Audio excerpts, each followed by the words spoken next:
So let's start our class. My name is Mohammed Noman. I'm your physics educator. This is our second class of units and dimensions. आज का जो हमारा topic है that is error and significant figures. Grade 11 की physics JEE का syllabus हम cover कर रहे हैं और आज की डेट जो है 12 है. टॉपिक्स आज के ऑब्जेक्टिव हैं. डायमेंशनल एनालिसिस कवर करेंगे हम, उसके दो यूज बचे रह गए थे. एरर्स इन मेजरमेंट कवर करेंगे, सिग्निफिकेंट फिगर्स करेंगे और ऑर्डर ऑफ मैग्नीट्यूड कवर करेंगे. अगर मैं वेटेज की बात करूं इन टॉपिक से जो आज हम पढ़ने वाले हैं उसमें 2024 में 11 क्वेश्चन, 23 में 6 क्वेश्चन, 22 में 8 क्वेश्चन, 21 में 12 क्वेश्चन, 20 में 3 क्वेश्चन आए हुए थे. रिवीजन असेसमेंट की बात करूं तो लास्ट क्लास में मैंने आपको डायमेंशनल एनालिसिस के बारे में बहुत सारी चीजें बताई थी. कोई मुझे रिकॉल कराए कि लास्ट क्लास में क्या क्या पढ़ा था आपने? लास्ट क्लास में जो हमारी हुई है उसमें आप लोगों ने क्या क्या पढ़ा था? मैं बताऊं सर? हाँ हाँ, कोई भी एक बच्चे बताए. Significant figure, supplement of significant figure, sir physical quantities.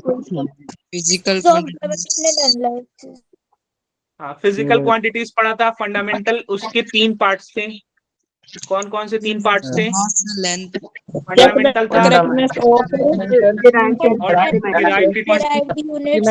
Supplementary quantity. अच्छा, हमने होमोजेनिटी का कॉन्सेप्ट पढ़ा था कि जो एडिशन होगा वो सेम टाइप ऑफ क्वांटिटी में एडिशन होगा. हमने कंसिस्टेंसी का एक पढ़ा था कॉन्सेप्ट. कंसिस्टेंसी का मतलब मेजरमेंट ऑफ लार्ज अगर R is A plus B है तो यहाँ पे जो डायमेंशन होगी और यहाँ पे जो डायमेंशन होगी और यहाँ पे जो डायमेंशन होगी सभी जगह डायमेंशन क्या होंगी? सेम होंगी. Same, correct. और sir measurement of large scale, measurement of large length पढ़ा था हमने. लार्ज लेंथ में हमने क्या पढ़ा था? कौन सा एंगल बताया था? कौन सा मेथड बताया? Parallax method. हाँ सर, मैं वेरी गुड. अब आप मुझे क्विज बता दो फटाफट कि अगर मैं इस पॉइंट से एक प्लैनेट को देख रहा हूं और फिर बी पॉइंट पर जाके सेम प्लैनेट को देख रहा हूं तो ए से बी तक की जो डिस्टेंस होगी वो क्या कहलाएगी? Base line. Base. Very good. जिस बच्चे ने जवाब दिया. और ये एंगल क्या कहलाएगा? थीटा.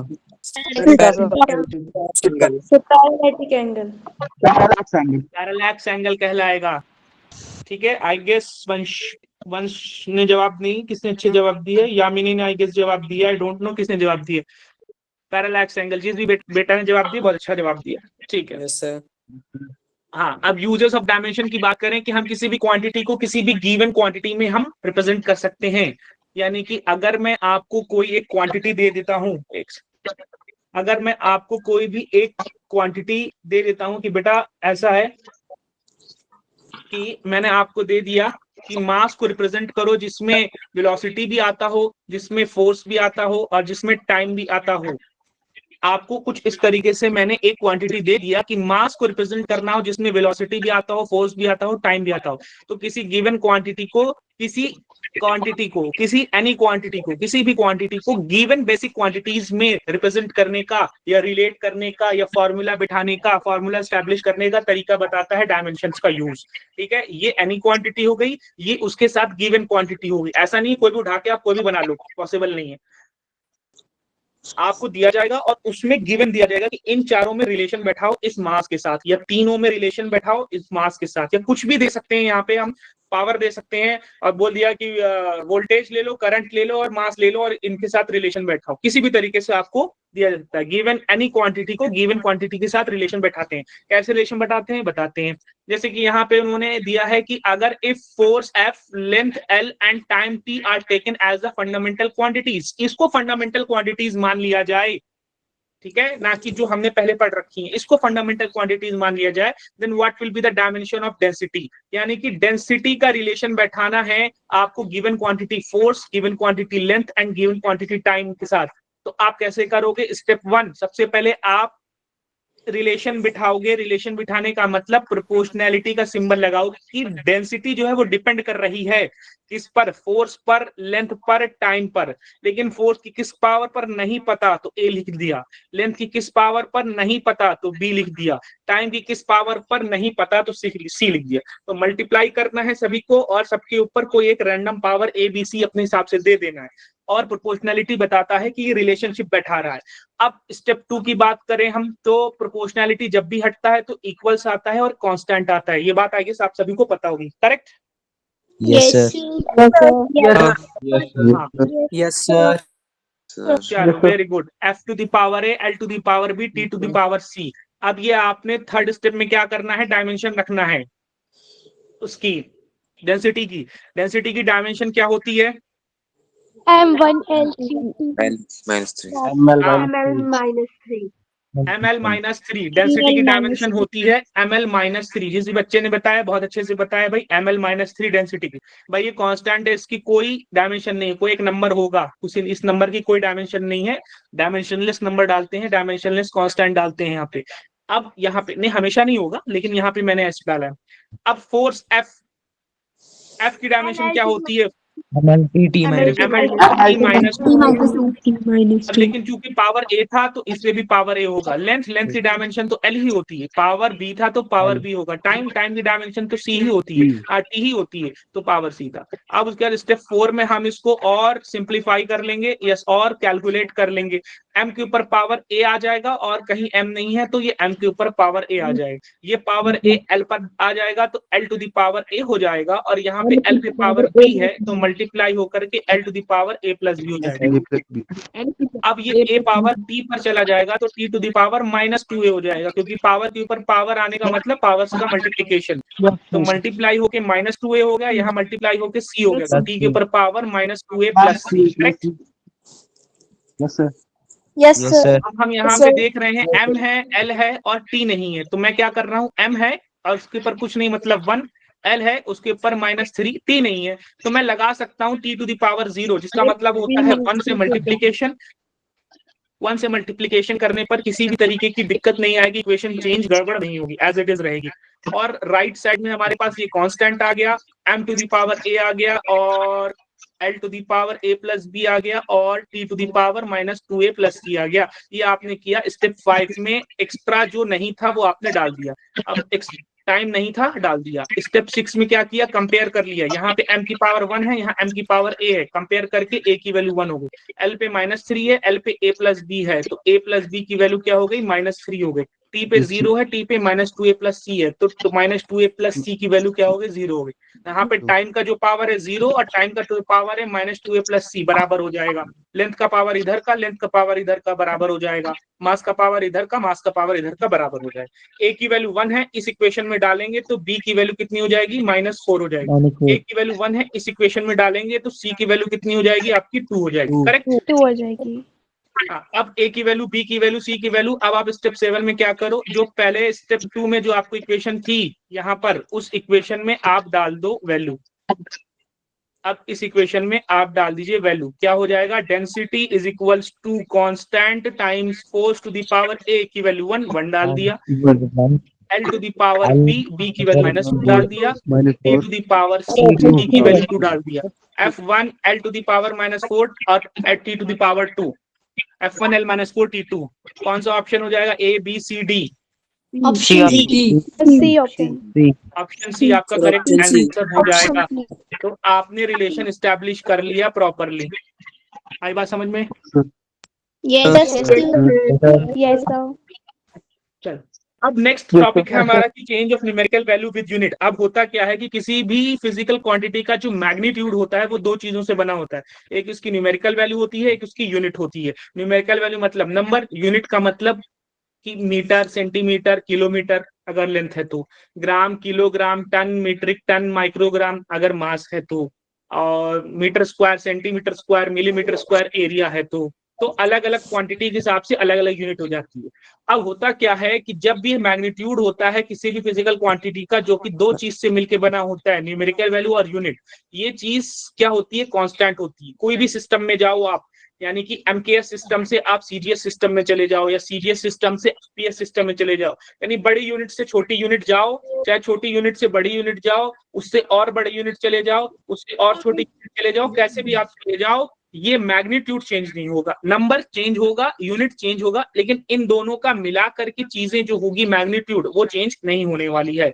यानी कि एक सिस्टम में N1 U1 इक्वल होगा, बराबर होगा, इक्वल होगा दूसरे सिस्टम का N2 U2।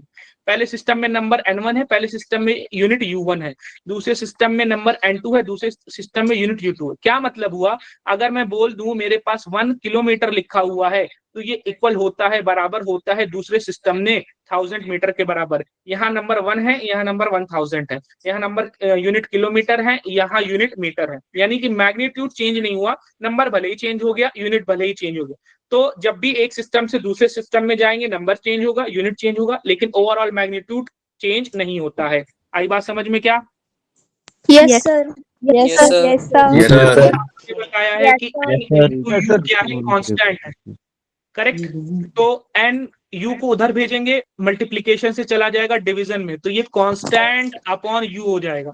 इसको मैं थोड़ा सा ऐसे लिख रहा हूँ, is equals to constant into 1 upon U, ऐसे लिख सकता हूँ क्या मैं? कांस्टेंट अपॉन यू को कांस्टेंट इंटू 1 अपॉन यू लिख सकता हूँ क्या? Yes, sir. Yes, sir. गलत तो नहीं लिखा ना मैंने? No, sir. हाँ, थोड़ा सा अरेंज करके लिखा है मैंने, अरेंजमेंट भी जरूरी है करना।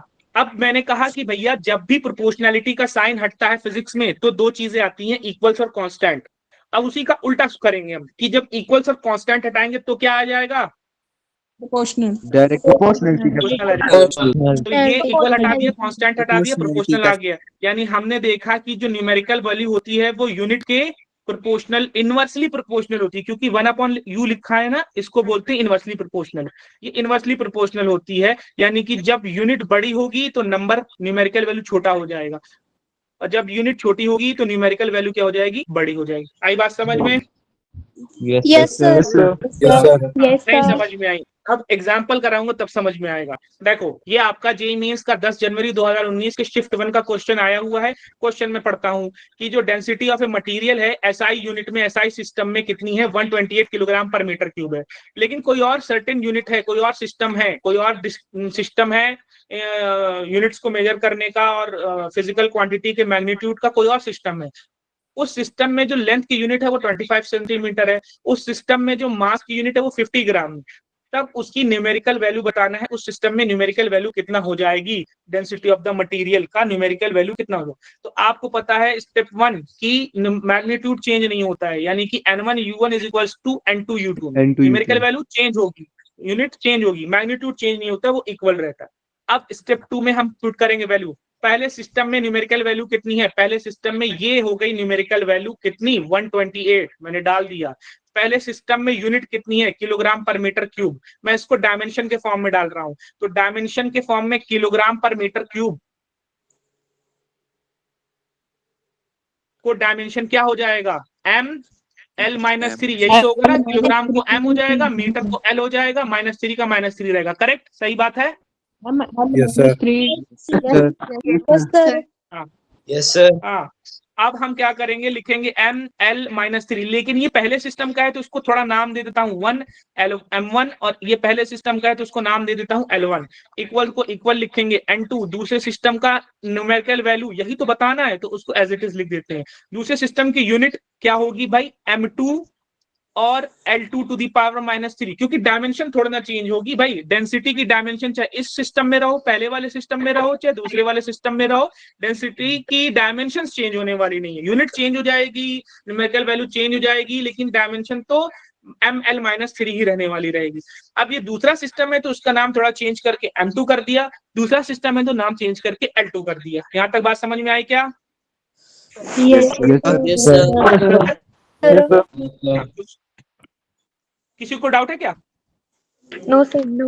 No sir. अगर anyone has any doubt and is shy to ask, और अगर बोलने में शाई कर रहे हैं या आपकी वॉइस प्रॉब्लम, देखो शाई तो होना नहीं चाहिए यार। देखो ऐसी कोई बात नहीं है कि शाई हो, आप क्लास में बैठे हो, किसी को शर्माने की जरूरत नहीं है। आप सब ब्रिलियंट स्टूडेंट हो, शर्माने की किसी को जरूरत नहीं है। ओपन होकर के क्लास में सवाल पूछना, ABCD नहीं आ रहा, ABCD पूछो, बताएंगे हम। अगर कोई नहीं बोल पा रहा, प्रॉब्लम है, ऑडिबल नहीं है, तो आप, हाँ बेटा कौन पूछना चाह रहा है? सर दोबारा से बैठो गेमिंग।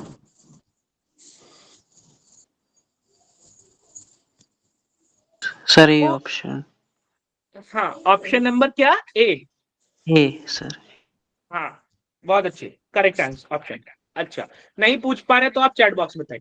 अब N2 निकालना है तो मैं सारी चीजें उधर भेज रहा हूं, तो M2 उधर जाएगा डिवीजन में हो जाएगा, L2 उधर जाएगा डिवीजन में हो जाएगा, तो N2 अकेला हो जाएगा और उधर बचेगा 128 M1 अपॉन M2 डिवीजन में होने के बाद, और ये L1 अपॉन L2 डिवीजन में। लेकिन इस पे भी -3 था, इस पे भी -3 था पावर, तो इन दोनों के डिवीजन पे भी -3 हो जाएगा पावर।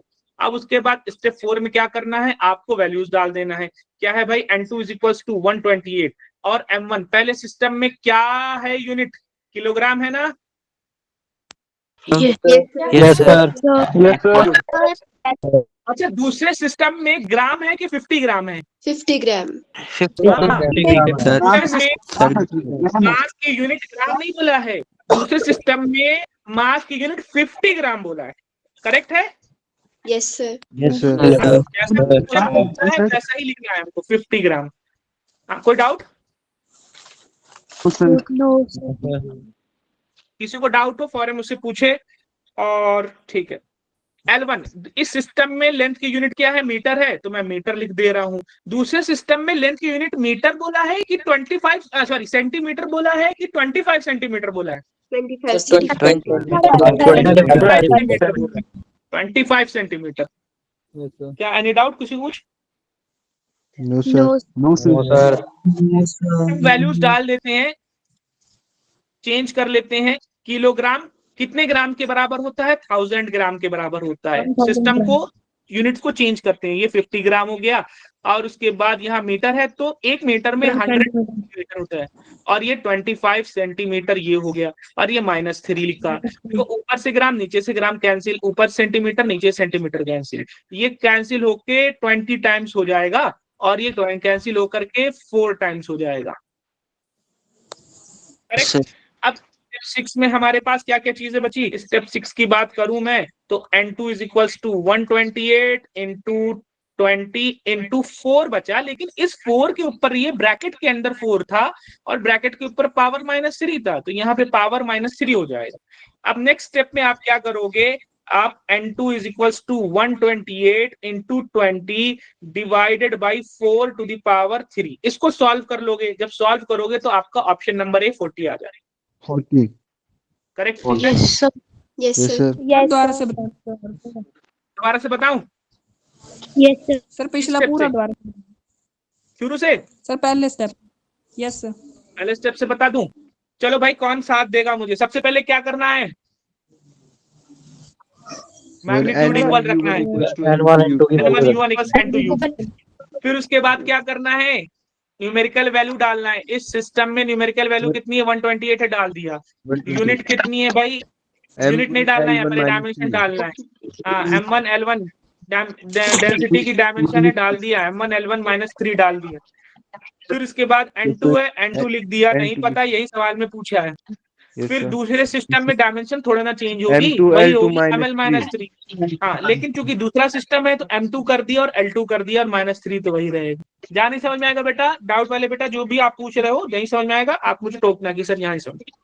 अब N2 अकेला कर देंगे, M2 को उधर भेज देंगे, L2 को उधर भेज देंगे, डिवीजन में चला जाएगा, तो M1 upon N2 L1 upon L2, power -3 दोनों पे थी, तो दोनों के होल पे पावर -3 आ गई और इधर 128। पहले सिस्टम में M1 मास कितने में दिया गया? किलोग्राम में दिया, लिख दिया। दूसरे सिस्टम में मास ग्राम में नहीं दिया गया है, 50 ग्राम बोला गया है। ग्राम नहीं बोला गया है, 50 ग्राम बोला गया, तो 50 ग्राम।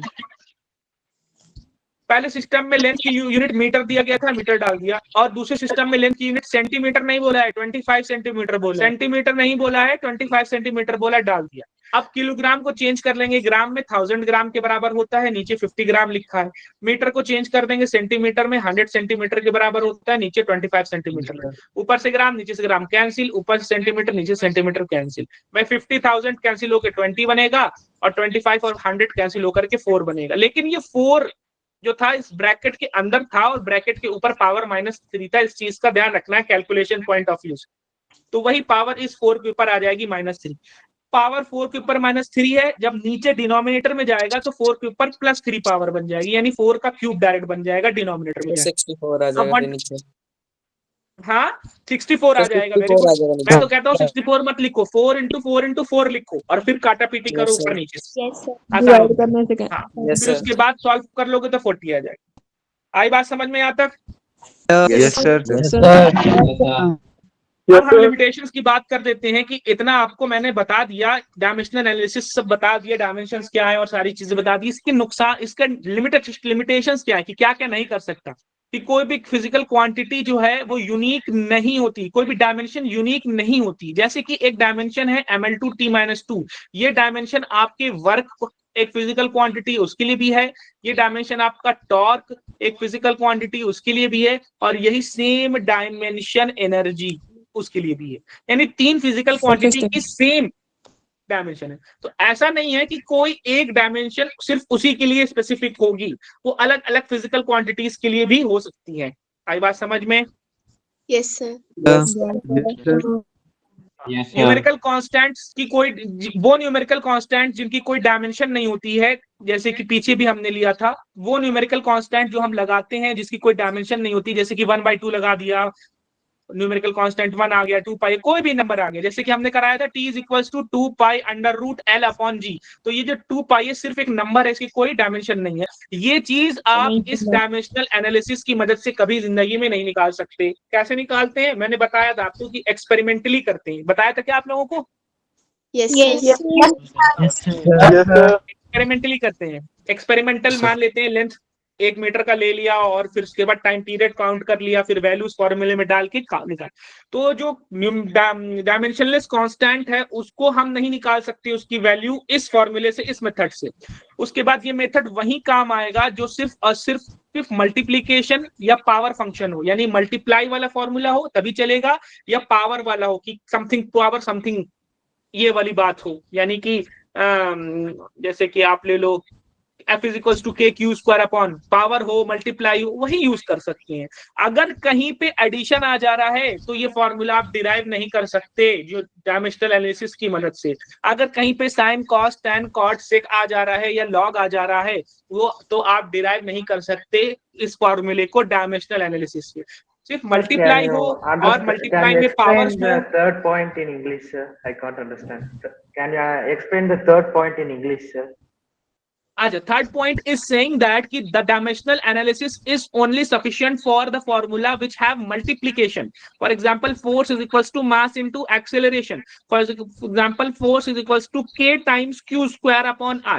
This formula is in multiplication. This formula is also in multiplication. This formula has extra power too. So these two formula are good for dimensional analysis, but any other formula such as S is equals to ut plus half at², this formula cannot be derived using dimensional analysis because this formula consists positive plus या negative. So any formula consisting plus or minus cannot be derived using dimensional analysis. Any formula consisting sine, cos, tan or log cannot be derived using dimensional analysis. This is in multiplication. All things are in multiplication, but it consists sine theta. So any formula consisting sine, cos, tan, cot, log, sec, cosec cannot be derived. Any formula consisting exponential e cannot be derived. This dimensional analysis is only good and only good for multiplication and multiplication with powers. You understood? Okay, sir. Okay. Now the third part is saying that the method of dimension cannot be applied to the mechanics of physical quantity जिसमें 3 से ज्यादा physical quantity हो। यानी मेरे पास एक कोई formula है जिसमें फोर्स भी आ रहा हो, वेलोसिटी भी आ रहा हो, टाइम भी आ रहा हो, मास भी आ रहा हो। तो इसमें एक क्वांटिटी हो गया, 2 क्वांटिटी हो गया, 3 क्वांटिटी हो गया, 4 क्वांटिटी हो गया। इसका नाम y रख देते हैं। I should name it y या समथिंग, कॉल इट, चलो मास ही रख देते। No, let's call it velocity, power. तो पावर एग्जाम्पल, दिस एग्जाम्पल, तो इस एग्जाम्पल में 4 क्वांटिटीज आ रही हैं, फोर्स भी आ रहा है, वेलोसिटी भी आ रहा है, टाइम भी आ रहा है, मास भी आ रहा है। ये नहीं डिराइव कर सकते, आप नहीं डिराइव कर सकते जब 4 क्वांटिटीज आ जाती हैं। तो आप हमेशा 3 ही क्वांटिटीज वाला ही डिराइव कर सकते हो जिसमें 3 चीज हो। यहाँ पर 3 चीजें हैं, यहाँ पर 2 ही चीजें हैं, एक यहाँ पे चार्ज है और ये एक यहाँ पे डिस्टेंस है। तो 2 चीजें हो गुड, 3 चीजें हो गुड, एक चीज हो, एक क्वांटिटी हो good. whenever 4 quantities come you cannot derive it, correct? हाँ, we can check, यहाँ पे साथ में बोला है कि we can check the correctness of the given equation of dimensional, कि डायमेंशनली करेक्ट है कि नहीं करेक्ट है। वही कंसिस्टेंसी वाला फॉर्मूला, वही होमोजेनिटी वाला, कि लेफ्ट साइड में सारी डायमेंशंस रख के देखा हमने और राइट साइड में सारी डायमेंशंस रख के देखा। LHS RHS अगर बराबर आ रहा है तो यस डायमेंशनली करेक्ट है, LHS RHS बराबर नहीं आ रहा है तो ये डेफिनेटली इनकरेक्ट है। जो मैंने आपको बोला था कि ये डेफिनेट बताता है कि इनकरेक्ट है कि नहीं है, ये वाली चीज बता सकता है, लेकिन रिलेशन स्टैब्लिश नहीं कर सकता जब इसके पास 4 क्वांटिटीज हो या 5 क्वांटिटीज हो या 6 क्वांटिटीज हो, 3 से ज्यादा पर नहीं कर सकता। ठीक है, अब उसके बाद 5वां बोल रहा है कि अगर किसी फिजिकल क्वांटिटी, मान लेते हैं हमने ले लिया टॉर्क, ठीक है, ये 5th पॉइंट है, ये आपका 1st पॉइंट था, ये आपका 2nd पॉइंट था, ये आपका 3rd पॉइंट था, ये 4th पॉइंट। अब यहाँ पे मैंने ले लिया टॉर्क। टॉर्क में ऐसा हुआ कि नहीं, नाम थोड़ा सा मैं चेंज ही करके रखता हूँ वरना दिक्कत करेगा ये। मैंने ले लिया एक अल्फा क्वांटिटी जिसमें फोर्स आ रहा है, जिसमें जो डिपेंड कर रहा है वर्क पर भी डिपेंड कर रहा है और काइनेटिक एनर्जी पे भी डिपेंड कर रहा है और ये जो है मास पे डिपेंड कर रहा है। ये 3 क्वांटिटीज पे डिपेंड कर रहा है। This is depending on work as well as kinetic energy and as well as mass. This is a relation जिसमें वर्क भी आ रहा है, काइनेटिक एनर्जी भी आ रहा है, मास भी है। 3 तो है, ये 4th वाले पॉइंट के हिसाब से यहाँ पे 3 क्वांटिटीज हैं। 4th और 2nd 3rd वाले पॉइंट के हिसाब से सब मल्टीप्लीकेशन में, कहीं प्लस नहीं है। 3rd वाले पॉइंट के हिसाब से सब मल्टीप्लीकेशन में, कहीं साइन कॉस टेन नहीं है। तो ये चीज तो रिलेशन एस्टैब्लिश हो जाना चाहिए, नहीं होगा। क्यों नहीं होगा? क्योंकि 5th पॉइंट ये कह रहा है कि जो वर्क की डायमेंशन है वो क्या है भाई, ml2t-2 है, और काइनेटिक एनर्जी की जो डायमेंशन है वो भी क्या है, ml2t-2। तो जब भी किसी फॉर्मूला में ऐसी क्वांटिटीज, ऐसी 2 क्वांटिटीज आ जाएं जिनकी डायमेंशन सेम हो जाती हैं, तो भी आपका ये dimensional analysis formula relation establish नहीं कर सकता। आ रही बात समझ में क्या? Yes, sir. Yes, sir. Everybody give me a thumbs up, please. लेकिन क्यों? Yes, sir. These are the 5 limitations. अब नेक्स्ट हम बात करते हैं सिग्निफिकेंट फिगर्स की। सिग्निफिकेंट फिगर्स क्या होते हैं? वो फिगर्स, वो नंबर्स जब आप किसी क्वांटिटी को मेजर करते हो। मेरे पास इतना बड़ा एक पत्थर था, स्टोन था। क्या बेटा? सर 5th वाला पॉइंट रिपीट करना। 5th पॉइंट में एक क्वांटिटी अल्फा है जो कि वर्क पे डिपेंड कर रही है और काइनेटिक एनर्जी पे डिपेंड कर रही है, मास पे डिपेंड कर रही है। तो पावर ए लगा दो, पावर बी लगा दो, पावर सी लगा दो। ठीक, आप रिलेशनशिप एस्टैब्लिश करना शुरू करोगे लेकिन नहीं कर पाओगे, गड़बड़ हो जाएगा। आप कितनी भी कोशिश कर लो, 2 दिन 3 दिन 4 दिन ले लो, नहीं कर पाओगे। क्यों नहीं कर पाओगे? क्योंकि आप देख रहे हो कि 3rd पॉइंट कहता है कि मल्टीप्लाई में होना चाहिए, मल्टीप्लाई में है सारी चीजें। 3rd पॉइंट कहता है sine cos tan cot sec और लॉग नहीं आना चाहिए, नहीं आ रहा है इसमें, sine cos tan cot log नहीं आ रहा, तो 3rd पॉइंट के हिसाब से सही है। 4th पॉइंट के हिसाब से कह रहा है 3 क्वांटिटीज होना चाहिए, बिल्कुल 3 क्वांटिटीज हैं, 4th पॉइंट के हिसाब से सही है। बट 5th पॉइंट ये कहता है कि जब उन क्वांटिटीज में 2 क्वांटिटीज की डायमेंशन सेम हो जाए तब आप रिलेशन एस्टैब्लिश नहीं कर पाओगे। वो कौन सी 2 क्वांटिटीज हैं? वर्क जिसकी डायमेंशन ml2t-2 है और काइनेटिक एनर्जी उसकी भी डायमेंशन ml2t-2, यानी इसकी डायमेंशन और इसकी डायमेंशन जब सेम हो गई तो आप ये रिलेशन एस्टैब्लिश कभी जिंदगी में नहीं कर पाओगे। आई बात समझ में क्या? Okay sir, done. Yes, sir. Yes, sir. Significant figure पे हम आ जाते हैं। सिग्निफिकेंट फिगर वो नंबर्स होते हैं जब भी कोई चीज मेजर कर लिया, मैंने ये पत्थर लिया और मैंने कहा जरा इसको आप मेजर करो। मेजर करने के बाद आपने कहा कि सर इस पत्थर की लेंथ है 1.42 मीटर, करेक्ट। अब मुझे वंश ने बोला कि सर लेंथ बाय वंश 1.413 मीटर है। फिर मुझे यामिनी ने बोला भाई लेंथ बाय यामिनी कि सर इसकी डायमेंशन 1.3298 मीटर। तो सब मुझे अलग अलग नंबर दे रहे हैं। अब मुझे समझ नहीं आ रहा है कि कौन सा नंबर ऑफ इंपॉर्टेंस ज्यादा है, कौन सा नंबर इंपॉर्टेंस है। तो जब भी कोई डायमेंशंस दी जाती है तो मेजर करने के बाद, सॉरी डायमेंशन बोल रहा है, रियली सॉरी, जब भी कोई नंबर दिया जाता है, कोई भी मैग्नीट्यूड दिया जाता है, तो मेजर करने के बाद आपने एक मुझे मैग्नीट्यूड दे दिया कि सर 1.42 है, मैंने मेजर किया, वंश ने मेजर किया 1.413, यामिनी ने मेजर किया 1.3298 मीटर। अब जो भी मेजरमेंट होती है, इनमें इंपॉर्टेंट डिजिट कौन से होते हैं, डिजिट ऑफ कॉन्फिडेंस कौन से होते हैं? अरे यहाँ पे मुझे ना, हाँ ठीक है, डिजिट ऑफ कॉन्फिडेंस कौन से होते हैं, इंपॉर्टेंट डिजिट कौन से होते हैं, ठीक है। तो ऐसे डिजिट्स, एक मिनट, मैं थोड़ा सा डेटा चेंज कर रहा हूं ताकि आपके लिए आसानी हो जाए।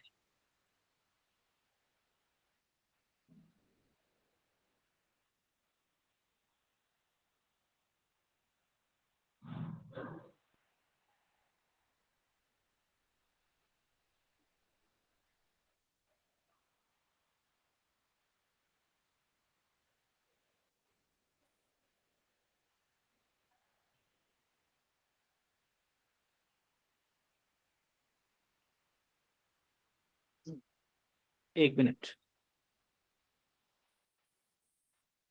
अब मैंने मेजर किया 1.40 मीटर, वंश ने मेजर किया 01.41 मीटर और यामिनी मेजर किया 140.0 मीटर। कौन कौन से डिजिट्स इंपॉर्टेंट है? मैं देख रहा हूं 1.40 को अगर सिंपल फॉर्म में लिखा जाए तो 1.4 लिखा जा सकता था, तो मैंने तो बिला वजह एक एक्स्ट्रा जीरो बढ़ा के लिख दिया। और वंश का देखा जाए तो वंश ने ये वाला जीरो एक्स्ट्रा बढ़ा के लिखा दिया और डायरेक्ट 1.41 लिख सकते थे कि इतना मीटर है। और यामिनी ने जो लिखा उसने भी एक एक्स्ट्रा बढ़ा के जीरो लिख दिया, डायरेक्ट देखा जाए तो 140 मीटर दिखा जाता है। ये मैंने पत्थर किया है, ये नोमान सर ने मेजर किया है पत्थर, ये वंश ने मेजर किया है एक दूसरा पत्थर, और ये यामिनी ने मेजर किया है एक दूसरा पत्थर। तो हुआ ये कि मुझे समझ नहीं आ रहा है, यहाँ पे 3 डिजिट मैंने लिखा है जबकि हमको तो इंपॉर्टेंट 2 ही डिजिट लग रहा है। यहाँ पे 1 2 3 4 डिजिट लिखा है, लेकिन मुझे तो इंपॉर्टेंट 3 ही डिजिट लग रहा है। और यहाँ पे भी 1 2 3 4 डिजिट लिखा है, लेकिन इंपॉर्टेंट तो 3 ही डिजिट लग रहा है। तो वो डिजिट्स जो इंपॉर्टेंट होते हैं, जो डिजिट्स ऑफ कॉन्फिडेंस होते हैं, उसको हम बोलते हैं सिग्निफिकेंट फिगर। एग्जाम्पल के तौर पर यामिनी ने दिया 140.0 मीटर का एक पत्थर, जो मैं एक स्कल्पचर बना रहा हूं, एक मैं वो बना रहा हूं, स्टैचू बना रहा हूं, उस पत्थर को मैं यूज करूंगा 140.0 मीटर। तो यामिनी ने मुझे लाके दिया कि सर लो आप बना लो, मैंने बना लिया। अब मैं उसी तरीके का एक और बना रहा हूं, थोड़ा डिफरेंट डिजाइन का, सेम पैटर्न पे, या मैं कहता हूं कि ये पत्थर मेरी मशीन में यूज हो रही है, ये पत्थर को मैंने अपनी मशीन में फिट कर दिया, मेरी मशीन काम करने लगी। अब मैंने किसी और बच्चे से बताया, जैसे कि मैंने विशाल को बोल दिया कि भाई विशाल जाओ आप भी एक पत्थर लेकर के आओ, तो विशाल जाएंगे और इस बार 140.2 मीटर का पत्थर लेकर के आएंगे। तो यहाँ पे हमने देखा कि 140.2 मीटर का लेकर के आए थे, और यामिनी ने जब मुझे बताया 140.0 मीटर का बताया, तो ये वाला जो लास्ट वाला जीरो है वो इंपॉर्टेंट नहीं लग रहा था। लेकिन पता ये चला, सेम मशीन में ये पत्थर लगाया मैंने और सेम मशीन में ये पत्थर लगाया मैंने, एक ही मशीन में मैंने दोनों पत्थर लगाए, तो पता ये चला कि जो यामिनी ने 140.0 का लगाया था ना, वो 0.0 लास्ट वाला ऐसा नहीं था कि ये फालतू था, ये इररिलेवेंट था, यूजलेस था। एक्चुअल में जो मेरी मशीन काम करती है, वो मेरी मशीन 140.0 पे भी काम करती है, 140.2 पे भी काम करती है, 140.4 पे भी काम करती है, 140.6 पे भी काम करती है। इन 4 टाइप के पत्थर पे काम करती है। कभी मैं ये वाला पत्थर यूज करता हूँ, कभी मैं ये वाला पत्थर यूज करता हूँ। आधी बातें समझ में क्या सब बच्चों को? Yes, sir.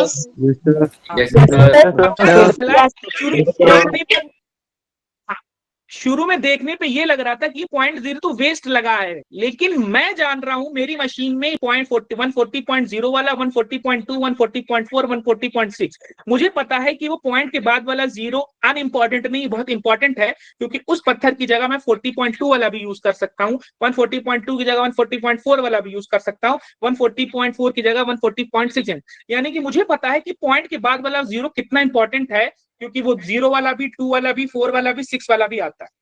तो मेरे लिए 4 डिजिट इंपॉर्टेंट है, मेरे लिए 3 डिजिट इंपॉर्टेंट नहीं। तो वो डिजिट्स जो आपके मेजरमेंट के लिए इंपॉर्टेंट होते हैं, डिजिट्स ऑफ कॉन्फिडेंस होते हैं, ऐसे डिजिट्स को हम क्या बोलते हैं? सिग्निफिकेंट फिगर बोलते हैं। एक पल को कोई और बच्चा नया आज मान लो ज्वाइन किया क्लास में, फॉर एग्जांपल हर्षित ज्वाइन किया और हर्षित को बोला कि भाई मेरी मशीन की क्लास चलती है और मेरी मशीन की क्लास में 140.0 मीटर का पत्थर लगा हुआ हर्षित ने देखा, तो हर्षित कहेंगे सर तो गलत बता रहे हैं, सर तो गलत नहीं बता रहे, मतलब सर तो एक्स्ट्रा जीरो लगा रहे हैं, काम का जीरो नहीं। लेकिन जो बच्चे पिछली क्लास से, मेरी मशीन की पिछली क्लास से जो देखते हुए आ रहे थे, उनको पता है कि ये वाला 0 इंपॉर्टेंट है, क्योंकि उस पॉइंट की 0 कभी 0.0 वाला यूज होता है, कभी 0.2 वाला यूज होता है, कभी 0.4, कभी 0.6। यानी कि ये बता रहा है कि लास्ट की 0 की जगह कुछ और भी आ सकता है, वो इंपॉर्टेंट है। 2 भी आ सकता है, 4 भी आ सकता है, 6 भी आ सकता है, यानी कि 4 डिजिट इंपॉर्टेंट है। आ रही बात समझ में क्या आप लोगों को? Yes, sir. कौन कौन से नंबर सिग्निफिकेंट फिगर्स निकालने का तरीका, जितने भी नॉन जीरो नंबर्स हो गए 1 2 3 4 5 6 7 8 में, ये सारे के सारे इंपॉर्टेंट डिजिट है। जो मामला फंसता है वो 0 में ही फंसता है। 0 कब इंपॉर्टेंट होगा, कब इंपॉर्टेंट नहीं होगा। क्या बात हुई?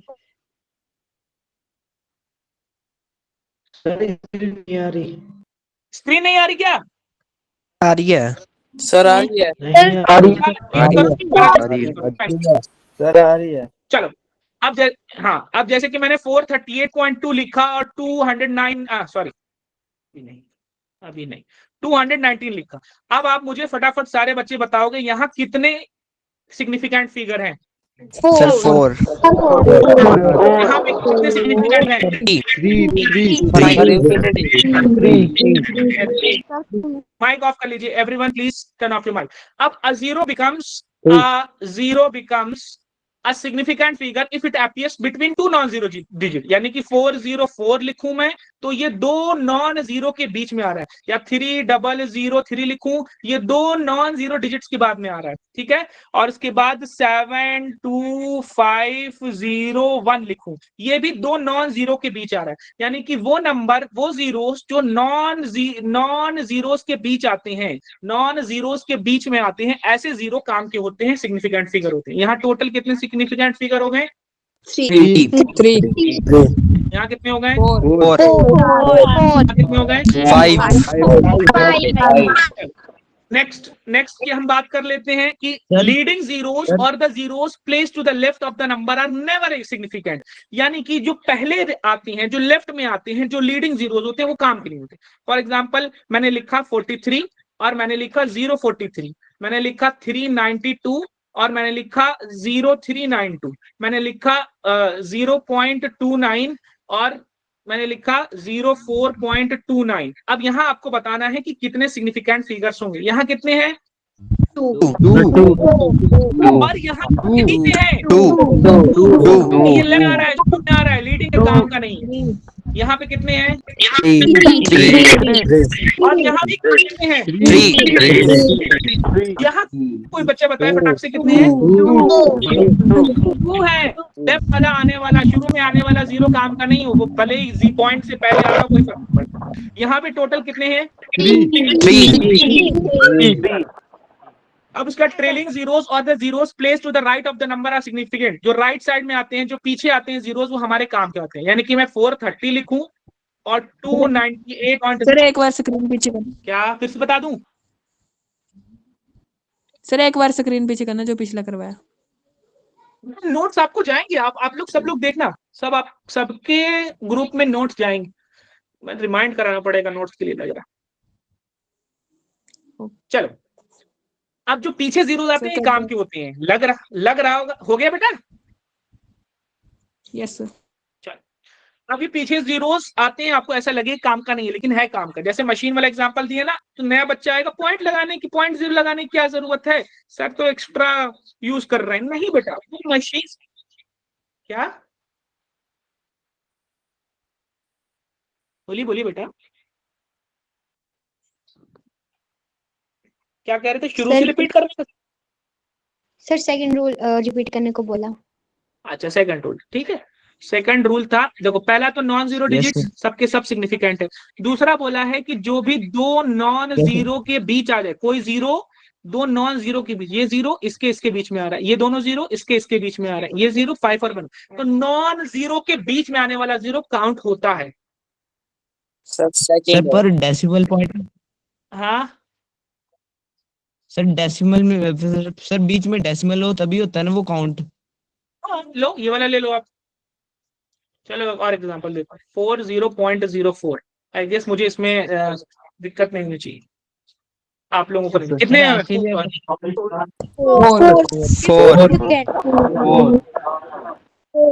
करेक्ट। सर अगर रुचि बेटा? डेसिमल में नहीं, सर अगर डेसिमल में नहीं लेंगे तो भी अगर बीच में जीरो होगी, मतलब नॉन जीरो डिजिट के बीच में जीरो होगी तो भी, अगर डेसिमल में नहीं होगी तो भी सिग्निफिकेंट फिगर 3 ही काउंट होंगे। नॉन जीरो के बीच में क्या बोला आपने, फिर से बोलिए जरा।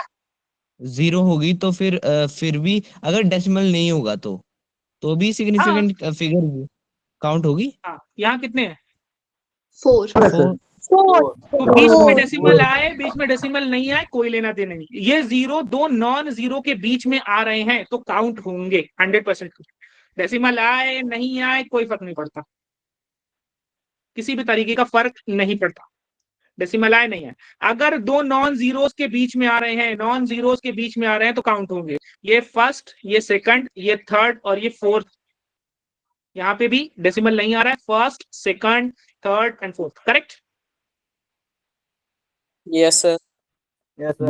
Yes, sir. Yes, अब sir. ट्रेलिंग जीरोस जो होते हैं, जो Yes, पीछे sir. वाले जीरोस होते हैं, वो सारे के सारे काउंट होते ही होते हैं। जैसे कि 430 लिख लिया, 298.0, यहाँ देख के लग रहा हो कि 0.0 सर ने एक्स्ट्रा लिख दिया। नहीं, जैसे मैंने बताया था कि मेरी मशीन काम ही करती है 298.0, 298.2, 298.4, 298.6।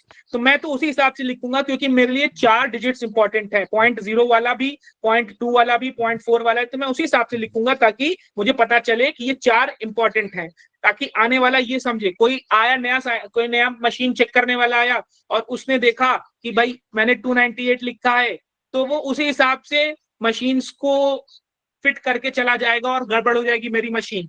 ये वाली चीज हो जाती है। तो इंडस्ट्री में इस चीज का बहुत ज्यादा यूज किया जाता है और इस चीज का बहुत ज्यादा ध्यान रखा है। जितनी भी इंडस्ट्रीज होती है कि कितने डिजिट्स हैं, कितने डिजिट्स नहीं है, वहां पे बहुत ज्यादा इंपॉर्टेंट रखा जाता है। अब ये बोल दिया मैंने 430.00, ठीक है। तो अब आपको बताना है कि यहाँ पे कितने सिग्निफिकेंट फिगर्स हैं। यहाँ कितने हैं?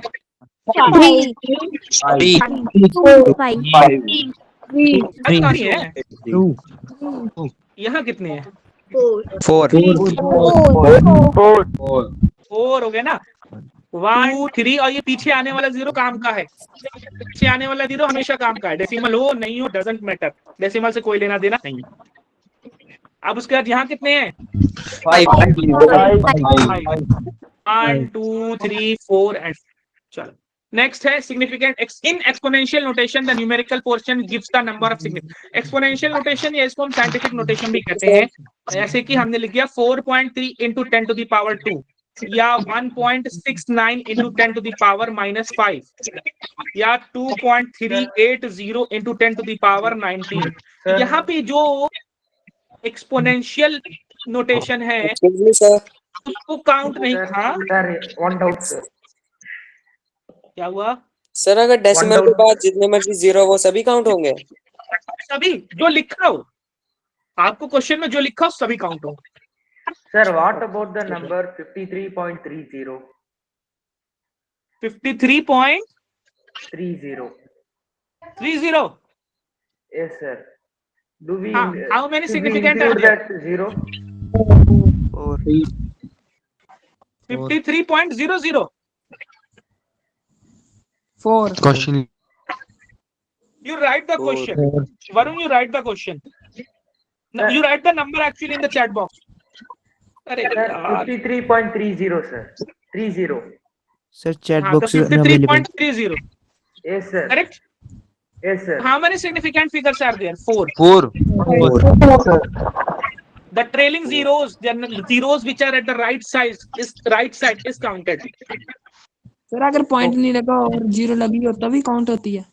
तब भी काउंट होगा। 530। How many significant figures? 3. Point नहीं, पॉइंट डेसिमल कोई काम इंक्रीज कर ही नहीं रहा या डिक्रीज कर ही नहीं रहा, किसी तरीके का उसे लेना देना ही नहीं। बताए होंगे।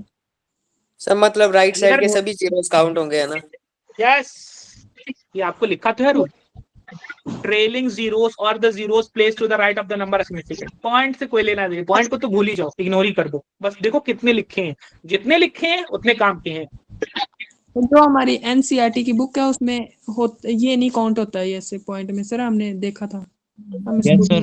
हाँ बेटा, सर 60,000 में भी नहीं होता। 50,000 में। Yes sir. सर आपने बताया था एग्जैक्ट नंबर के पास इनफाइनाइट होते हैं सिग्निफिकेंट फिगर। क्या होता है? सर एग्जैक्ट नंबर के पास इनफाइनाइट होता है। सर मैथ्स की लेक्चर में बताया था। मैथ्स नहीं, chemistry. Chemistry sir, chemistry sir chemistry. ने होमवर्क दिया था, उसमें भी थे सर ये क्वेश्चन। क्योंकि जो हाँ, एग्जैक्ट आप नंबर उन होगा क्वेश्चंस को करोगे ना, वो होता है। देखो जब भी मेजरमेंट आपको जो लिखी हो उसमें जो पॉइंट के बाद जीरो जितने लिखे हो वो आपके काउंट करने वाले हैं। अब आप जो एनसीईआरटी में बोल रहे हो ना, आप उसको दोबारा एक बार जाके पढ़ो, वो कंफ्यूज करता है बहुत। आप जाओगे पढ़ोगे आपको समझ में आ जाएगी।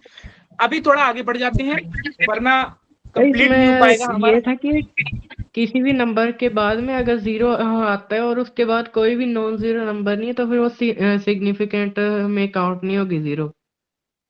बोला बेटा, इसमें लिखा है all zero to the right of the last non zero digit are not significant figures. और यूज टू द राइट ना हो तो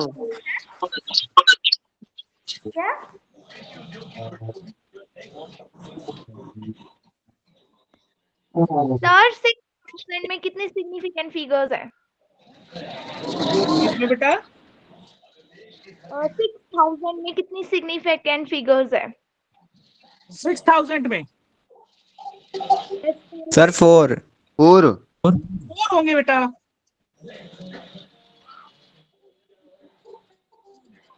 अच्छा, आपका जो डाउट है, अच्छा भानु ठाकुर क्या हुआ बेटा?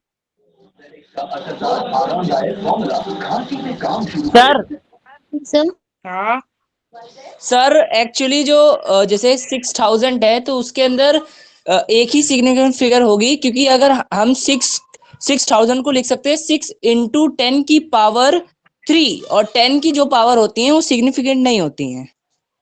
मेरा बेटा थोड़ा वेट करिए, नेक्स्ट स्लाइड आ रही है, आपको क्लियर हो जाए। Sir, what about the powers, sir?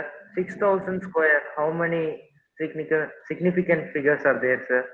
तो ये मुझे पता है आपको क्या होने वाला है। नेक्स्ट स्लाइड का इंतजार कर लीजिए, बस आगे नेक्स्ट।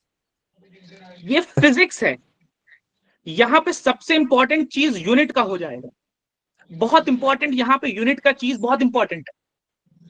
अब आप नेक्स्ट स्लाइड बस आने दो, आपके सारे डाउट्स क्लियर हो। चलो, सिग्निफिकेंट फिगर्स जो आपके एक्सपोनेंशियल नोटेशंस में होंगे उसमें क्या होगा कि जो 2 डिजिट है यहाँ पर, ये आपको बताएगा 2 हो गए, यहाँ पे कितने हो गए आपके 3 हो गए, यहाँ पे कितने हो गए आपके 4 हो गए, क्योंकि यहाँ पे यूनिट बहुत इंपॉर्टेंट है।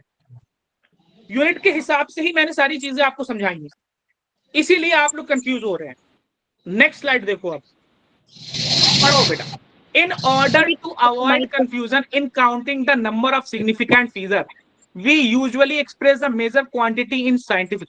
अब कंफ्यूजन ना हो, जो आपको हो रही है उस चीज में कंफ्यूजन ना हो, तो हम हमेशा कोशिश ये करते हैं कि किसी भी क्वांटिटी को साइंटिफिक नोटेशन में लिख के, यानी कि एक्सपोनेंट्स के पावर में लिखे। जो आपको कंफ्यूजन हो रही थी ना, आप उसको एक्सपोनेंट्स के पावर में लिखो, 10 to the power समथिंग के उसमें लिखो।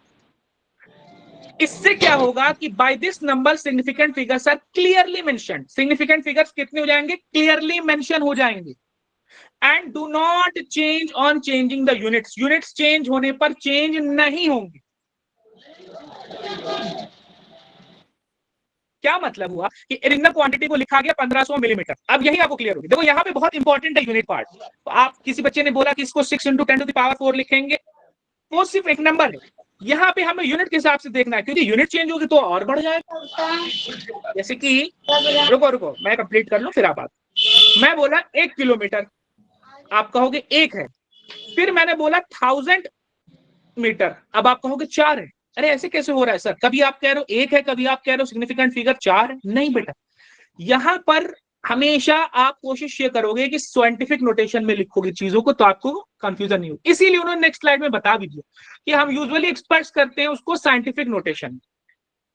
अब हुआ क्या, 1500 मिलीमीटर है, यहाँ पे 4 है। मेरी मशीन 1500 में काम कर रही है, हो सकता हो 1510 में भी काम करे, हो सकता हो 1520 में भी काम करे, हो सकता हो 1525 में भी काम करे। यानी कि वो 4 डिजिट्स चेंज होंगे। मेरे 4 डिजिट्स इंपॉर्टेंट है, ये कॉन्सेप्ट आपको समझना है। अब हुआ क्या, इसको सबसे पहले मैं साइंटिफिक नोटेशन में लिखूंगा, साइंटिफिक नोटेशन का मतलब इस 1500 मिलीमीटर को मैं क्या करूंगा, इस डेसिमल को शिफ्ट करूंगा, एक बार, दो बार, तीन बार शिफ्ट किया मैंने। 1.500 भगाना नहीं है, इसीलिए बताई गई है चीजें पीछे, आपको भगाना नहीं है, हटाना नहीं है। और जब 3 बार शिफ्ट किया तो 10 टू द पावर 3 आ गया। ये आपने साइंटिफिक नोटेशन लिखा क्या?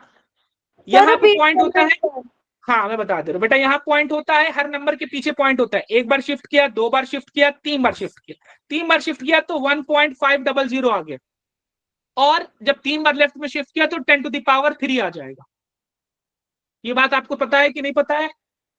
यस यस देखो, जो आप कंफ्यूज हो रहे थे ना, अभी नहीं कंफ्यूज हो गए। यहाँ पे 4 है, 4 ही रहेंगे। अब हुआ क्या, मैं यूनिट चेंज कर दे रहा हूं। अब इस 1.500 इंटू 10 टू द पावर 3 को, मिलीमीटर को मैंने क्या कर दिया, मिलीमीटर को मैंने कर दिया सेंटीमीटर में। 1 मिलीमीटर में पता है कितने सेंटीमीटर होते हैं? 10 टू द पावर -1 सेंटीमीटर होते हैं। ये बात पता है आप लोगों को बेटा? Sir So 1.500 into 10 to the power 3, 10 to the power -1 multiply add up होके क्या हो जाएगा? 10 to the power 2 centimetre.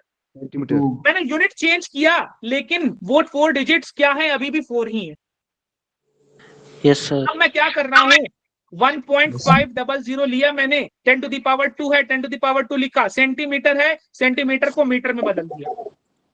Metre में बदलने के लिए मुझे क्या करना पड़ेगा? 10 टू द पावर -2 लिखना पड़ेगा मीटर में। अब हुआ क्या, 1.500 एज इट इज का एज इट इज रह गया। 10 to the power +2 -2 add up multiply हो करके कितना हो गया? 10 टू द पावर 0। और 10 टू द पावर 0 का कोई मतलब नहीं होता, लिख दो तो और अच्छी बात है। यहाँ पे ऐसे रहने, 4 डिजिट के 4 डिजिट रह गए, 4 डिजिट के 4 डिजिट रह गए, 4 डिजिट के 4, 4 के 4, 4 के 4। वो 4 इंपॉर्टेंट थे मेरे पास 4 इंपॉर्टेंट रह गए। तो इसी तरीके से सेम यहाँ करा, 1.5 मीटर है। अब मैंने क्या किया, मीटर को अगर मैं चेंज करूंगा तो 10 टू द पावर 3 मिलीमीटर आ जाएगा। अब मिलीमीटर को चेंज करूंगा सेंटीमीटर में तो कुछ आएगा 10 टू द पावर -1, और ये 10 टू द पावर 3 मल्टीप्लाई होकर 10 टू द पावर 2 हो जाए। सेंटीमीटर को किलोमीटर में चेंज करूंगा तो आ जाएगा आपका 10 टू द पावर -5, और ये 10 to the power 2, 10 to the power -5 और 2 मिलके 10 टू। भैया ये जो एक्सपोनेंट है चेंज होता जा रहा है, लेकिन हमारा शुरू में 1.5 2 थे, 2 थे, 2 थे, 2 थे। अभी आई बात समझ में? तो वहां आप पढ़ रहे होंगे। यहाँ पे यूनिट्स का बहुत इंपॉर्टेंट है कि अगर 4 लिखा हुआ है, मेरी मशीन 1.592 पे काम कर रही है, तो इसका मतलब ये नहीं है कि 1.590 लिखा है तो ये वाला 0 भगा दो आप लोग, ऐसी बात नहीं है, ठीक है? That is different thing. अगर मेरी मशीन 1400 पे काम कर रही है, आप ऐसा नहीं है 2 0 भगा दो, नहीं, 1401 पर भी काम कर सकती है मेरी मशीन, ठीक है? तो वो 2 0 डिजिट्स आपको भगाने नहीं है। और उसी तरीके से यहाँ पे तीसरी चीज में यहाँ पे भी लिखा है, वही सेम चीज किया है, आप यहाँ पे कर ले 150, यहाँ पे भी 3 डिजिट, यहाँ पे भी 3 डिजिट, ये नोटेशन बढ़ता जा रहा है पार्ट एन का पावर, यहाँ पे भी 3 डिजिट, यूनिट चेंज हो रही है, एक्सपोनेंट बढ़ता घटता जा रहा है, यहाँ पे भी 3 डिजिट, यूनिट चेंज हो रही है, एक्सपोनेंट बढ़ता घटता जा रहा है, यहाँ पे भी 3 डिजिट, यूनिट चेंज हो रही है, एक्सपोनेंट घटता बढ़ता जा रहा है। अब जो हमारे सिग्निफिकेंट फिगर्स हैं उसके कुछ रूल्स हैं कैलकुलेशन के, कैलकुलेट करने के कुछ रूल्स होते हैं कि जब हम 2 नंबर्स जिसके अलग अलग, फॉर एग्जांपल मैंने लिया 4.3 और यहाँ पे 2.19 ले लिया, यहाँ पे कितने सिग्निफिकेंट फिगर है बेटा? 2 सर 2 कितने सिग्निफिकेंट फिगर है? सर 3। अब जरा इसको ऐड करते हैं, यहाँ कुछ है नहीं, 9 का 9 हो जाएगा, 3 1 4 हो जाएगा, और 4 2 कितना हो जाएगा? 6 हो जाएगा, करेक्ट? 6.49। और यहाँ पे कितना आ गया? 3। लेकिन मैं आपसे पूछता हूं कि होने कितने चाहिए थे? यहाँ पे 2 वाले होने चाहिए थे कि 3 वाले? सर 2 अब आपको 3 वाले, तो 2 वाले के साथ तो 9 साल ही होगा। सुन लो, कंप्लीट सुन। तो ऐसा नहीं होगा कि जो मन कर लिया हो गया, जैसे मन कर लिया होगा, नहीं। एक्चुअल में उसके कुछ रूल्स होते हैं, उन रूल्स को फॉलो करना पड़ेगा कि जब भी, अच्छा यहाँ पे मैंने आपको राउंडिंग ऑफ का तरीका बता रखा है, कैसे राउंड ऑफ कर रखे हैं, आपको खुद से पढ़ना है, खुद से करना है, ये आपके लिए मैंने होमवर्क दिया है, कोई बड़ी चीज नहीं है, आप शुरू से करते हुए आ रहे हो, 4th क्लास से करते हुए आ रहे हो, लेकिन उसको थोड़ा सा फॉर्मेटिंग कर दिया मैंने। अब ये भी वही सी रूल्स है, ये आपको पढ़ना है खुद से, मैं यहाँ पे करूंगा, थोड़ा थोड़ा बताऊंगा, लेकिन आपको खुद से।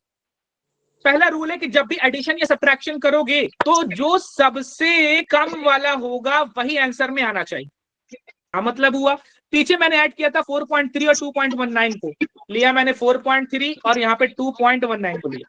अब उसके बाद यहाँ पे एडिशन कितना आ गया 6.49 आ गया। भाई कितना आ गया 6.49 आ गया। आई बात समझ में? अब ये कह रहे हैं कि जो लीस्ट वाला है ना वो आना चाहिए, लीस्ट वाला आना चाहिए। यहाँ पे डेसिमल कितना था, सिग्निफिकेंट 2 था, यहाँ पे सिग्निफिकेंट कितना है 3 है। लीस्ट वाला कौन सा है 2 वाला। आंसर में कितना आना चाहिए 2 आना चाहिए, लेकिन आंसर में तो 6.49 है, तो 6.49 है तो हम इसको करेंगे राउंड ऑफ। 6.49 का राउंड ऑफ होकर क्या हो जाएगा 6.5। 6.5 होगा इसमें, अब इसमें कितने हो गए 2 सिग्निफिकेंट फिगर्स कितने हो गए 2। सबसे लीस्ट वाला रहेगा, जो लीस्ट वाला रहेगा वही आंसर में आना चाहिए, आंसर में वही सेम चीज आना चाहिए, लीस्ट वाले ही आने चाहिए। आई बात समझ में? और ये वाला जिस सबको डाउट हो रहा है, ये वाला स्लाइड, ये वाला पेज फटाफट अच्छे से पढ़ लेना, यूनिट का बहुत इंपॉर्टेंट है भैया, फिजिक्स में बहुत ज्यादा इंपॉर्टेंट है। अब उसी तरीके से मल्टीप्लिकेशन या डिवीजन का, अच्छा ये एडिशन सब्ट्रैक्शन दोनों के लिए था, एडिशन कर रहे हो चाहे सब्ट्रैक्शन कर रहे हो लीस्ट आना चाहिए। यहाँ पे अगर आप मल्टीप्लिकेशन कर रहे हो या डिवीजन कर रहे हो तो आप वही सेम काम करोगे, वही लीस्ट वाला। जैसे मैंने बोला 4.3 ले लिया मैंने और ले लिया 1.29 ले लिया। अब भाई मैं तो नहीं करने वाला मल्टीप्लाई, मैं तो करूंगा कैलकुलेटर का यूज, मेरे पास इतना टाइम नहीं है। 4.3 और 1.29 5.54 ना ना ना 6 नहीं बोलना अभी, 5.547 आपका आंसर सही हुआ, लेकिन अभी नहीं। यहाँ कितने सिग्निफिकेंट फिगर्स हैं 2 और यहाँ कितने सिग्निफिकेंट फिगर्स हैं 3। और आना कौन सा चाहिए, लीस्ट वाला आना चाहिए कि मोस्ट वाला आना चाहिए, 2 वाला आना चाहिए। यहाँ 5.547 है, हमको ये दोनों डिजिट्स को राउंड ऑफ करके ड्रॉप करना है, तभी 2 डिजिट्स आएंगे, 2 सिग्निफिकेंट फिगर्स आएंगे। राउंड ऑफ करने का तरीका बताया है पीछे, ये 50 से कम होगा, 47 क्या है 50 से कम है, 50 से कम है तो ड्रॉप हो जाएगा। अगर ये 50 से ज्यादा होगा सर इनका सम 5.5 होगा। ये 50 से कम है ना, 47 50 से कम है, अगर वो 50 से कम है तो ड्रॉप हो जाएगा। अगर 50 से ज्यादा होगा तो ड्रॉप तो होगा ही होगा, लेकिन इस वाले नंबर को इंक्रीज कर देगा, 1 से सक्सीड कर देगा, बढ़ा देगा, 5.6 कर देगा। 4.3 और 1.29 को प्लस करेंगे तो 5.59 है इसका आंसर। एडिंग करने का 1.4 एडिंग नहीं कर रहे ना बेटा, मल्टीप्लिकेशन है। अच्छा सिंबल नहीं लगा, I am really sorry, symbol लगा ये देखो बेटा। One more example sir please. One more example about this. चलो 1.2 and सर अब इन डिवीजन, हाँ sir division division okay division. Let me take an example 4.329 divided by 1.4. ठीक है, I'm not going to calculate it exactly. 4.329 divided by 1.4 that becomes 3. ये तो बहुत ज्यादा दे रहा है, it is giving me a lot of number and I'm writing 3.092 correct. तो let's see how this is division. How many significant figures are there in the numerator? 4. Significant figures are there 2. So how much should be in the answer? 2. इन दो को last के 2 वाले को drop करना है, correct 3.1 50 से ज्यादा है कि 50 से कम है? जब ये ड्रॉप होगा ना इस वाले नंबर को इंक्रीज कर देगा, 0 से 1 इंक्रीज कर देगा, 3 तो 5 से ज्यादा है कि 5 से कम है। अगर 8 डिजिट ड्रॉप कर रहे हैं, 2 ड्रॉप कर रहे हैं तो 50 से ज्यादा है कि 50 से कम है, 3 ड्रॉप कर रहे हैं तो 500 से ज्यादा है कि 500 से कम है। और भी रूल्स है इसमें, आप पढ़िएगा, ये चीजें आप पहले शायद करते आए हो। अगर आप ये तो 3rd 4th के बच्चों को भी पढ़ाई जाती है राउंड ऑफ करना, यहाँ तक मुझे याद आ रहा है आईसीएससी सीबीएसई के किसी एक था सिलेबस में, अगर नहीं था तो कोई इश्यू नहीं, पीछे आपको रूल्स दे रखा है मैंने। अब उसके बाद यहाँ पे एक प्रैक्टिस क्वेश्चन दिया है, ये आपको मैंने होमवर्क के लिए दिया है, इसमें मैं हिंट दूंगा आपको और आपको खुद से करके लाना होगा। जैसे कि मास दे रखा है 2.3 किलोग्राम का, उसके अंदर 2 मार्बल डाले गए, एक 2.15 ग्राम का, एक 12.39 ग्राम का, उसमें एडिड। अब आपको जो टोटल मार्क्स बताना है वो करेक्ट नंबर ऑफ सिग्निफिकेंट बताना है, लेकिन ये तो 2.3 किलोग्राम। देखो बेटा यहाँ सबसे इंपॉर्टेंट चीज क्या है, यूनिट। अब उसके बाद ये क्या है 2.15 ग्राम, और ये क्या है 12.39 ग्राम। आपको क्या करना है, इसको भी, ये तो किलोग्राम में ऑलरेडी है, इसको भी आप किलोग्राम में करना और इसको भी आप किलोग्राम में करना। सबको आपको बड़ी वाले यूनिट्स में करना होगा, बड़ी वाले यूनिट्स करके ही करना होगा, तब कैलकुलेशन आपकी आसान रहेगी, तब कैलकुलेशन आपका सही रहेगा, तब आपको कॉन्सेप्ट सही रहेगा। आपको हमेशा बड़ी वाले यूनिट्स में करना है, इससे सिग्निफिकेंट फिगर में चेंज नहीं होगा। ये आपके लिए ट्रिक है कि आपको हमेशा बिगर यूनिट्स में करना है।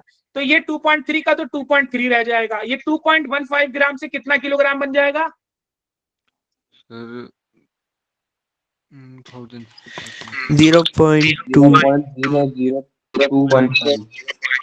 1000 से डिवाइड करना होगा, 2.15 ग्राम है, उसको 1000 से डिवाइड करोगे ना तो ये किस में बदल जाएगा, किलोग्राम में बदल जाएगा। बताओ कितना हो जाएगा? 0.00215 दो जीरो आएंगे ना, 0.002 हाँ 2 जीरो आएंगे।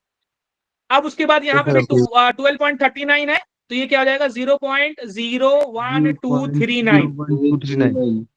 ठीक है, अब इन सबको ऐड कर लेना, जो भी आंसर आएगा उसको राउंड ऑफ करना। राउंड ऑफ आप जब करोगे तब आप मुझे बताओ कि कितने डिजिट्स में करोगे। यहाँ पे कितने सिग्निफिकेंट फिगर्स हैं? 2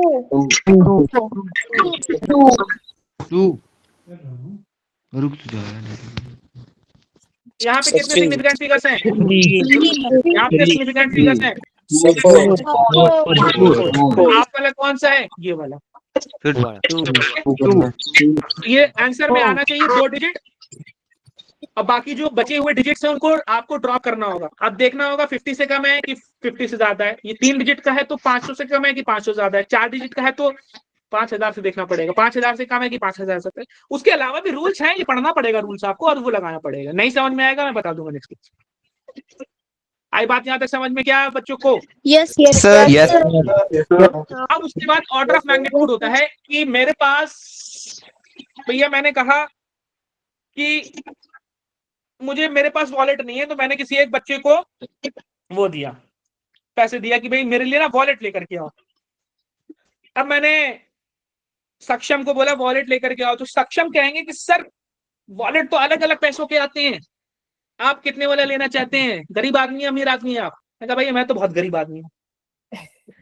कह रहा सर 10 20 30 40 वाला भी वॉलेट आता है, 100 200 300 400 वाला भी वॉलेट आता है, 500 600 वाला भी वॉलेट आता है, और 1000 5000 10,000 10,000 4000 5000 7000।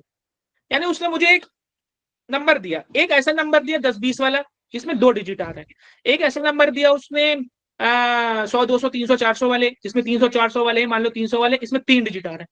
फिर उसने मुझे नंबर दिया सर 4000 5000 वाला भी आता है, तो वो 2000 4000 5000 वाला भी आता है, तो उसमें 4 डिजिट आ रहे हैं।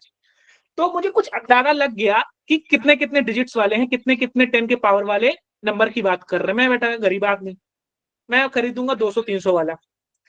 कोई बात जब बताया जाता है, कोई नंबर बताया जाता है, तो उसके ऑर्डर से पता लगाया जाता है कि वो कितना बड़ा या कितना छोटा है। इसमें 2 डिजिट आ रहे हैं, इसमें 10 की 1 पावर आएगी, ठीक है। इसमें 3 डिजिट आ रहे हैं, इसमें 10 की 2 पावर आएगी, या इसमें 3 डिजिट्स आ रहे हैं, मैं ऐसे समझो तुम लोग, इसमें 2 डिजिट्स आ रहे हैं, इसमें 2 डिजिट्स आ रहे हैं, 2 डिजिट्स, इसमें 3 डिजिट्स आ रहे हैं, उसमें 4 डिजिट्स आ रहे हैं। इन डिजिट्स को देख के अंदाजा लगा रहा हूं मैं कि कितना महंगा पड़ रहा है, कितना सस्ता पड़ रहा है। एक बहुत महंगा पड़ रहा है, एक बहुत सस्ता पड़ रहा है, एक मीडियम रेंज का। तो मैंने भाई गरीब आदमी, मैं तो मीडियम रेंज का खरीदूंगा। अब साइंटिफिक नोटेशंस में जब हम नंबर्स को बताते हैं तो उसका भी हम अंदाजा लगाते हैं कि वो कितना बड़ा या कितना छोटा है, और इस बात का अंदाजा लगाते हैं उसके हम एक्सपोनेंट से। क्या लिखा हुआ है कि जो ऑर्डर ऑफ मैग्नीट्यूड है क्वांटिटी का, वो पावर है कि 10 के ऊपर जितनी पावर है, is the power of 10 required to represent the quantity. उस क्वांटिटी को रिप्रेजेंट करने के लिए 10 के ऊपर कितनी पावर है, उसी को हम क्या बोलते हैं? ऑर्डर ऑफ मैग्नीट्यूड बोलते हैं। किसी भी number, determining this power value of quantity has to be rounded off, और हम उस वैल्यू को राउंड ऑफ कर देते हैं। सारी बात समझ में आएगी अभी? अच्छा, वाइल राउंडिंग ऑफ करने का तरीका बताया कि अगर 5 से कम है तो हम क्या करते हैं? इग्नोर कर देते हैं। और अगर वो 5 से ज्यादा है तो हम क्या करेंगे कि ऑर्डर को बढ़ा देंगे। क्या बोल रहे हैं सर, समझ ही नहीं आ रहा है। बताता हूं कि स्पीड ऑफ लाइट जो है वैक्यूम में दी गई है 3 × 10⁸। इसका ऑर्डर क्या है, किस लिहाज से, किस हिसाब का बहुत बड़ा नंबर है, किस हिसाब का बहुत छोटा नंबर है, ये समझने के लिए मैं देखूंगा इसका पावर 3 × 10⁸ और इस स्पीड का ऑर्डर पूछा जाएगा। तो ऑर्डर से अंदाजा लगता है कितना बड़ा या कितना छोटा लेवल का नंबर है, कितना बड़ा या कितने छोटे लेवल की स्पीड है, क्या ऑर्डर है। तो हमने देखा कि भाई 3 × 10⁸ है और ऑर्डर बताने के लिए उसका रूल लगाना पड़ता है। उसका रूल कहता है कि जो नंबर है ना वो नंबर 5 से बड़ा है कि 5 से छोटा है। ये 5 से छोटा है तो इसको हम ड्रॉप कर देंगे और ये 10⁸ ही रह जाएगा, एज इट इज रह जाएगा। तो किसी ने मुझे बोला कि लाइट की स्पीड 10⁸ ऑर्डर की है, तो मुझे पता चल गया 1 10 100 10 करोड़ 10 करोड़ हो जाएगा ना। 10 करोड़ सर। देख लो भैया सर ना 10 करोड़ आ रहा है कि 10 करोड़ के आसपास 10 करोड़ के हिसाब की इसकी स्पीड है, ये मुझे ऑर्डर पता चल गया। अब उसी तरीके से मास ऑफ इलेक्ट्रॉन किसी ने मुझे बताया जो कि 9.1 × 10⁻31 है। अब ये जो 9.1 है 5 से बड़ा है कि 5 से छोटा है, 5 से बड़ा है, 5 से क्या है 9.1 बड़ा है। और रूल ये कहता है कि जब वो 5 से बड़ा हो तो उसको इंक्रीज कर देंगे, ऑर्डर को 1 से इंक्रीज कर देंगे, यानी 10⁻31 में 1 और ऐड कर देंगे, इंक्रीज कर देंगे, तो क्या बन जाएगा 10⁻30 बन जाएगा। तो जो मास ऑफ इलेक्ट्रॉन है वो किस ऑर्डर का हो गया, 10⁻30 के ऑर्डर का हो गया। अच्छा, अगर कोई ऐसे नंबर लिखा 45.32 × 10⁻19 लिखा हुआ, इसमें कैसे ऑर्डर बताएंगे। सबसे पहले काम आपको बोला है कि सबसे पहले आपको उसमें किसमें करना है, साइंटिफिक नोटेशन में चेंज। साइंटिफिक नोटेशन में डेसिमल कहाँ होता है, 2 डिजिट के बाद कि 1 डिजिट के बाद, एक डिजिट यहाँ शिफ्ट करेंगे तो क्या बन जाएगा 4.532 × 10⁻। अब शिफ्ट किया एक बार तो ये 10⁻19 से 10⁻20 बन जाएगा। अब मुझे बताओ कि ये जो नंबर लिखा है मैंने 4.532 × 10⁻20, इसका ऑर्डर ऑफ मैग्नीट्यूड क्या होगा, 10⁻19 होगा, 10⁻20 होगा, 10⁻21 होगा, 10⁻20 बिकॉज 4.532 ये जो 4.532 है वो 5 से कम है, 5 से कम है तो किसी भी तरीके का इंक्रीज नहीं होगा एक्सपोनेंट के पावर में। अगर वो 5 से ज्यादा होता एक्सपोनेंट के पावर में इंक्रीज हो जाता। आ रही बात समझ में क्या बच्चा? Yes, sir. The number is equal to 5 means what to do, sir? Sorry? Sir, what if the number is equal to 5, sir? 5 × 10⁻10. Yeah, 5 × 10⁻10. This is homework for you. I'm giving you hint. Go for here. This is rule number 1. This is, sorry, यहाँ से नहीं, this is not one. This is rule number 1. This is rule number 2. This is rule number 3. This is rule number 4. And this is rule number 5. This all 5 rules you have to do that. ठीक है, आपको ये 5 rules को follow करना है। ठीक है, ये आप फॉलो करोगे तो आप समझ में आ जाएगा कि 5 होगा तब क्या होगा, ऑर्डर ऑफ मैग्नीट्यूड इंक्रीज होगा कि डिक्रीज होगा, ड्रॉप होगा कि नहीं ड्रॉप होगा। इवन ऑड वाले पे take hint at even odd rule, correct. Even odd rule, last 2 rules are important, take hint. So I will ask you these questions. ठीक है, तुम्हारो सारी चीजें मैं ही नहीं बताऊंगा भाई, आपको भी करके लाना होगा। इवन ऑड रूल, हाँ बेटा बस यार। अब ये एरर्स ऑफ मेजरमेंट है, या आपको नेक्स्ट क्लास में पढ़ाऊंगा मैं, एरर्स में हो नहीं पाया आज। और इस पे मैंने आपको कुछ क्वेश्चंस दिए हुए हैं, जो क्वेश्चंस आज आपके सिग्निफिकेंट फिगर पे बेस्ड है वो आपको करने हैं, बाकी सारे क्वेश्चंस नहीं करने। ठीक है, और ये यूनिट ऑफ उस पर भी डिपेंड है, यूज ऑफ डायमेंशन उस पर डिपेंड है। अब फटाफट समराइज कर लेते हैं आज हमने क्या सीखा यूज ऑफ डायमेंशन से का। सारे बच्चे फटाफट बताएंगे क्या क्या सीखा आज हमने। यूज ऑफ डायमेंशन में हमने क्या सीखा, सिग्निफिकेंट फिगर्स, है ना। यूज ऑफ डायमेंशंस में सीखा हमने कि रिलेशन एस्टैब्लिश करते हैं किसी एनी क्वांटिटी को गिवन क्वांटिटी के साथ, किन्हीं क्वांटिटी को गिवन क्वांटिटी के साथ हम रिलेशन एस्टैब्लिश करते हैं। ये रैंडम दिया मैंने, ठीक है, और क्या सीखा हमने? लिमिटेशन हाँ, हमने लिमिटेशंस ऑफ डायमेंशन सीखा, हमने लिमिटेशंस ऑफ डायमेंशन सीखा, correct? change of numerical value with change in unit. क्या Change बेटा? The change हाँ numerical value with change in unit. हाँ, change of the value and change of unit while the magnitude remains same, n2 u2 होगा ना, very good. और हमने क्या सीखा? सिग्निफिकेंट फिगर सीखे, और हमने क्या सीखा? Calculation for significant figure, calculation of significant figure सीखा, और हमने लास्ट में क्या देखा? हमने order of magnitude. Order of magnitude का एक क्वेश्चन आपका बचा हुआ है होमवर्क के लिए, मैंने दिया। वन पर्सन आस्क्ड मी कि what if it is 5, it is 5, what will be the answer then? This answer is hidden in the sheet where it is giving us rule about the rounding off rule. You read and then next class I will ask you what will happen. Okay sir. I guess और कोई homework दिया था क्या मैंने को? और कुछ class में ऐसे कुछ बोला था क्या होमवर्क के लिए? आई गेस नहीं बोला था। चलो, एडिशनल नोटेशन हमारे क्या है? सिंगेज का हमने यूज किया, class notes, JPYQ module use किया हमने। ये होमवर्क के कुछ क्वेश्चंस हैं जो यूज ऑफ डायमेंशन पे है, आप कर लोगे बहुत आसानी से। ये भी यूज ऑफ डायमेंशन पे है। अच्छा, अगर एक्सप्रेशन में कुछ a × 10⁻b लिखा है तो ऑर्डर ऑफ मैग्नीट्यूड क्या? चलो मैं करवाऊंगा, टाइम लग जाएगा ये। और ये आपका एरर्स पे नहीं करना है, एरर्स पे नहीं करना है। नेक्स्ट क्लास में हम एरर्स भी देखेंगे, मेजरिंग इंस्ट्रूमेंट भी देखेंगे। उसके बाद दैट्स इट फॉर टुडे। आपको शीट मिल जाएगी, करके लाना है, और किसी को कोई और डाउट होगा आप मुझसे पर्सनली भी पूछ सकते हो, और नेक्स्ट क्लास में भी पूछ लेना। अरे ये भेज देना please sir. Thank you so much everybody. Excuse me sir. हाँ, आस्क मी। सर ये जो सेशन